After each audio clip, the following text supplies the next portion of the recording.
ကျွန်တော်တို့ညောင်ရွှေမြုပ်နယ်မိုင်းတောက်အင်းကြီးရွာမှာငလင်ပေးခံရတဲ့ပြည်သူတွေစီလာရောက်ပြီးတော့ဒီမှာစားတော့စမ်းစီစားဟောက်ဆွဲကြာစံအစားတော့ဆက်တမျိုးလာလှူပေးကြတာဖြစ်ပါတယ်ရွာမှာတော့ကုန်းမရှိပါဘူးအားလုံးရေပြင်းဖြစ်ပါတယ်ရေပြင်းဟိုးဘက်မှာမိုင်းတောက်ရင်တစ်သားနဲ့စောက်ထားတဲ့တရားရှိပါတယ်မိုင်းတောက်ရင်ရေပေါ်ရွာနဲ့ကုန်းပေါ်ရွာဆက်ထားတဲ့တရားဖြစ်ပါတယ်2000ခုနှစ်ကတည်ဆောက်တဲ့တရားဖြစ်တယ်အလျာအရှိပေ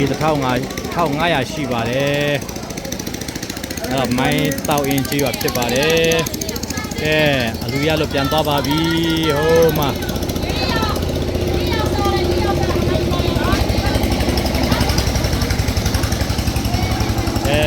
ပြန်သွားကြပါပြီ